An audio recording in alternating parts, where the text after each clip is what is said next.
Retornando aqui aos nossos 12.500 anos, essa federação já muito bem formada, desesperada que estava pela situação reptiliana aqui, ela tomou uma decisão muito pesada para dar um fim nesse contexto.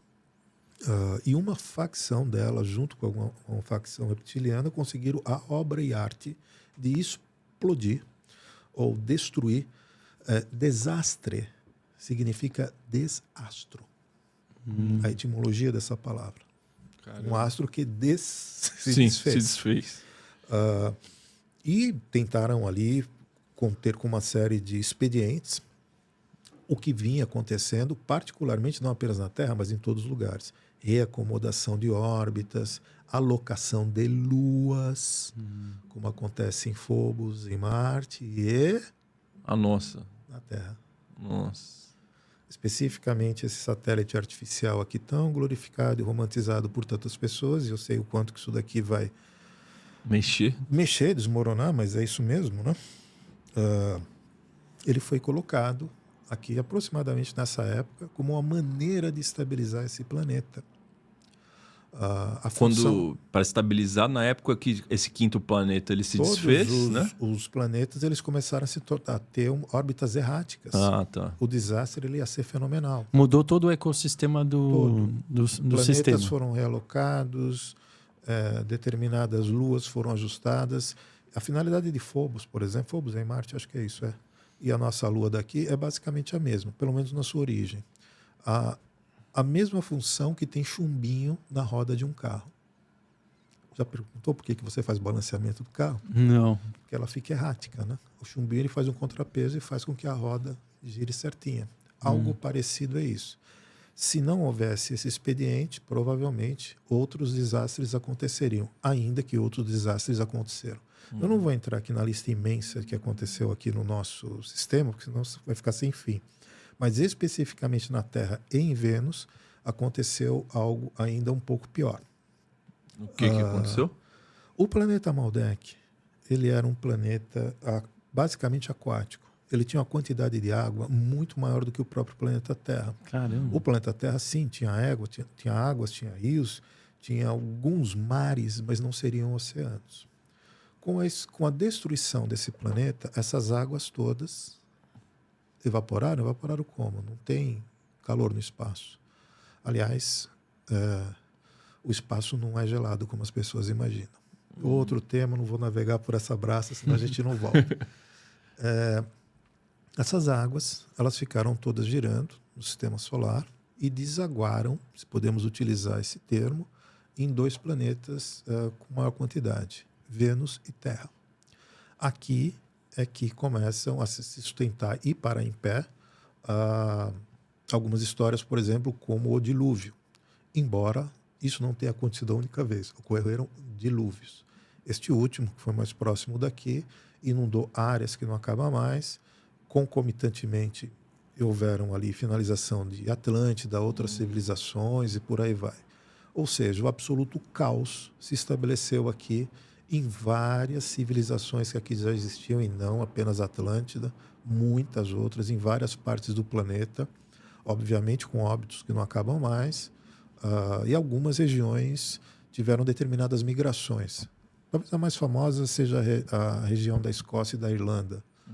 É justamente por isso que se chama Highlands. Olha, terras altas. Então, só isso daqui a gente vai falar horas. Vamos voltar aqui para o nosso contexto. E a estabilidade desse satélite que foi colocado, ele também teve uma outra finalidade. Não se esqueça dos reptilianos. Então, aquele quiprocó cósmico que estava acontecendo, aquele embate todo, essa dita federação absolutamente desesperada, porque não tinha outra maneira, ela precisava prender esses reptilianos aqui na Terra. Aqui havia uma boa parte desse quartel-general. E a partir desse momento, para além de estabilizar a própria Terra, essa Lua ela passou a ser um emissor de baixa frequência para o nosso planeta, para fazer com que todas as consciências que estivessem aqui apenas daqui saísse de duas maneiras: ou ter tecnologia para tanto, ou ascensionar. Ou seja, quebrar todos os vínculos, a consciência se ampliar a tal ponto, que se chama no popular de evoluir, quando ela consiga transcender isso daqui, retornando ao ponto da reencarnação. Por que que a maioria das consciências estão em roda de samsara? Porque elas não conseguem. Ascensionar. Aí elas têm que se alocar, se acomodar na paralela espiritual, como nós chamamos genericamente toda uma faixa que tem aqui, em vários domínios, e vamos parar por aqui, senão a gente entra em outra braça de rio. Retornando aqui ao nosso satélite artificial. Então o processo de apequenar as consciências da Terra começou aí. Basicamente, sim. Diminuindo não a havia frequência. necessariamente essa ideia de apequenar, mas ele foi uma condição natural. Então, a matriz de controle que existe aqui, ela existe justamente em função de todos os traumas, as sequelas que aconteceram. Você imagina o tamanho da sequela que isso gerou? Até hoje. Todos nós temos traumas que não se acabam mais, que aconteceram nesse período. E não foi lá no útero da tua mãe, nem 2, 3 vidas passadas, não. Não estou querendo generalizar, mas esse é o ponto. A maioria dos seres humanos que estão aqui, eles são sequelados. Por que você acha que todo mundo aqui tem pavor quando ouve falar de terremoto lá do outro lado do mundo? É meio inconsciente. São várias coisas que aconteceram. Isso não foi necessariamente projetado, isso acabou acontecendo. Quando esse processo foi feito, esse satélite artificial que foi colocado, aqui outra informação que, enfim. Pessoal, eu peço a vocês aqui que vocês pelo menos considerem fazer economia de verdade nesse primeiro momento. Procurem fazer pelo menos esse exercício. Depois, quem quiser, jogue fora essas informações, porque senão não consegue absorver. Vai entrar naquilo que eu te falei de botar o muro na frente, vai xingar a mãe. Entendeu? Economia de verdade seria? Economia das certezas. Tá. Abrir a mente, né? A economia das próprias certezas. Ouve, depois, se quiser, joga fora e tudo mais. Esse satélite, ele era uma nave espacial que foi muito danificada nessas próprias guerras. Aquela nave, ela é andromedana, totalmente disfuncional, e foi colocada ali como um peso, realmente. Não? A partir desse momento, como precisava segurar aqui também esses répteis, eu vou evitar aqui a outra palavrinha para ver se o seu canal não ganhar uma etiquetinha do Wikipedia embaixo. Tá? O meu ganha várias vezes. Essa população foi contida aqui dentro e daqui não consegue sair. Nós conhecemos isso como cinturões de Van Allen, uma anomalia muito interessante que existe na magnetosfera da Terra. Por isso ninguém vai passar dali. Não tem como passar dali. Se você subir com um foguete e atravessar aquilo, ele será destruído. Aí a pergunta que você vai fazer: Ari, e todos esses foguetes? Ao que pensamos saber, eles não atravessam a magnetosfera. Ao que nós pensamos saber, sim, existem naves humanas que atravessam aquilo, mas não através de propulsão, mas sim com energia de fonte zero, que se a gente tiver mais 5 horas, a gente vai falar sobre esse assunto. Naquela época, com esse processo, portanto, se fechou isso aqui dentro em uma barreira de frequência projetada, e até hoje ainda projetada pela Lua, embora a sua importância diminuiu muito nesse contexto, o controle mental que foi estabelecido, que gerou tudo isso que falou, é o que faz o controle daqui, não é necessariamente mais o que é projetado de lá. Inclusive para a sua própria aparência. A sua própria aparência do que a Lua tem, crateras e tudo aquilo que é visto, e qualquer um, se você pegar um telescópio, você vai olhar isso daqui. E com todos os comportamentos anômalos que você possa imaginar. Qual é a Lua que se conhece que ela gira perfeitamente em volta com o planeta mostrando a mesma face? Nenhuma. A gente pode passar a noite inteira aqui fazendo uma série de comportamentos que vai dizer, olha, isso daqui é qualquer coisa, menos um satélite natural. Esse processo, embora só esse assunto aqui a gente falaria há horas, ele fez com que há 12.500 atrás, de fato, os reptilianos aqui ficassem. Só que quando você junta... Vocês conhecem o experimento do universo 25? Não. Isso é um experimento que foi feito nos anos 60, 70. Não vou me lembrar aqui o nome do pesquisador. E que eles pegaram ratos, camundongos, e segregaram eles em uma determinada área, criaram ali um determinado ecossistema. Não tenho certeza se foi uma caixa. Com o passar do tempo, a fusão da natureza de todos aqueles animais gerou todo tipo de barbaridade, incluindo assassinatos de uns aos outros, questões sociais de poder. Se você olhar exatamente o que acontece ali, é literalmente o que acontece na sociedade. Ou seja, quando você segrega as pessoas dentro de um espaço, a probabilidade de virar um inferno em terra é imenso. Foi exatamente o que aconteceu. O que você acha que podia dar? Um monte de reptilianos, draconianos, ilirianos e mais algumas outras raças perdidas aqui dentro. Presas aqui. Deu no que deu. E a parte mais fragilizada disso, porque pensa emocionalmente, evolui emocionalmente, foram os ilirianos. É óbvio que houveram vários avanços nisso, as Evas e os Adões foram grandes situações sobre essa. Outra braça que eu nem vou querer entrar, porque senão a gente não volta. Houveram vários episódios que fizeram com que essa epopeia, olhando apenas aqui 10 mil anos, 12 mil anos, fosse absolutamente distinta de praticamente tudo, para ser honesto, sincero, tudo que nós possamos conhecer que venha da história oficial. A partir desse momento foram criadas estruturas de poder, mas eu diria que isso realmente começou uns 8 mil anos depois desse processo. Até então foi a acomodação da desgraça, como eu chamo. Mas 8.500 anos depois, no Egito pré-dinástico, e aqui você vai ter que esquecer um pouquinho o que você conhece de Egito, senão as coisas não vão bater, num período onde sequer havia escravidão no Egito, porque isso não acontecia também, ali uma determinada raça, de várias que quiseram se intrometer aqui, vira e mexe alguma raça vir se intrometer aqui, a revelia da federação ou na vista grossa da federação.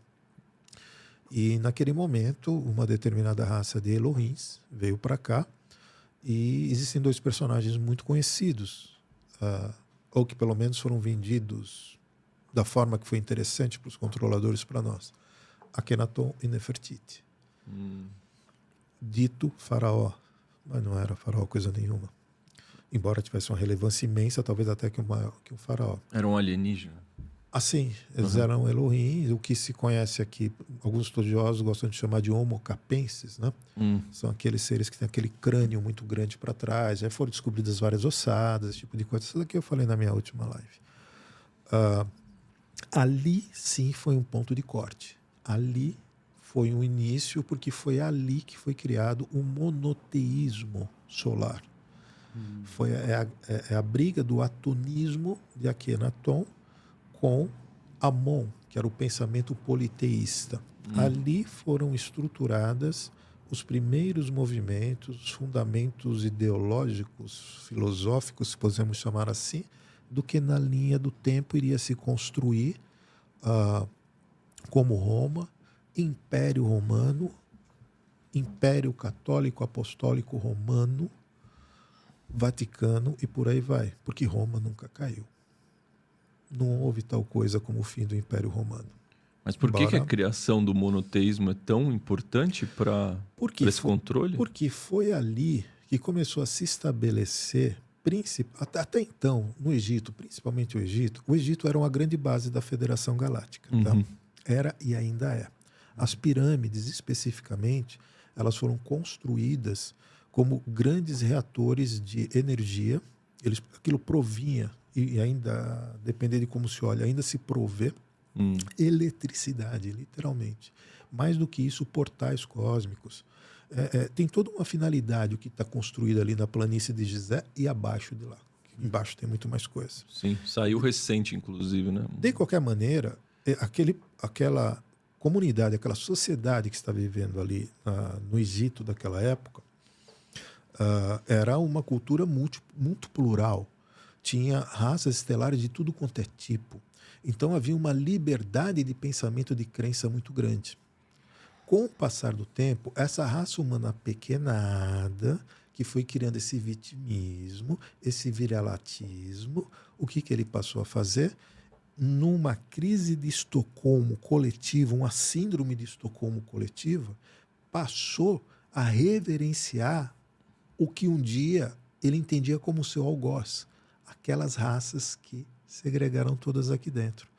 Porque, afinal de contas, eles proviam uma tecnologia, um entendimento, algumas coisas assim. Esse era o cenário daquele antigo Egito. Já havia sido feito toda uma degradação sem tamanho da psique humana, da condição, todos os traumas que você possa imaginar. E ali o cenário era esse. Os humanos que estavam ali estavam reverenciando qualquer um que descesse numa nave e dissesse: eu sou isso, eu sou aquilo. Sim. Pronto, virava Deus, virava rainha. Isso aconteceu com vários que existem na história da egiptologia, incluindo Horus, Ísis e por aí vai. Podemos falar de cada um deles aqui. E daí, então... No caso específico de Akhenaton e Nefertiti, essa raça que veio para cá, ela veio criar o embrião dessa história, ou seja, aproveitar essa base fragilizada dessa sociedade humana e, a partir disso daqui, construindo uma lógica invertida, fazendo com que o ser humano, lembre-se que o ser humano ele é conectado à fonte, só quem manifesta é a fonte. Só quem manifesta é quem é conectado à fonte. Então, quem não tem essa conexão não manifesta nada. Então, o que você precisa fazer? Inverter essa lógica de manifestação do ser humano e orientar essa energia para o que se quer. Nossa. Quem sustenta a Matrix é o próprio ser humano. Igual no filme Matrix, né? Literalmente. Então, o que você faz? É pilha. Uhum. Mas uma pilha é muito mais do que provimento de energia. É provimento de realidade.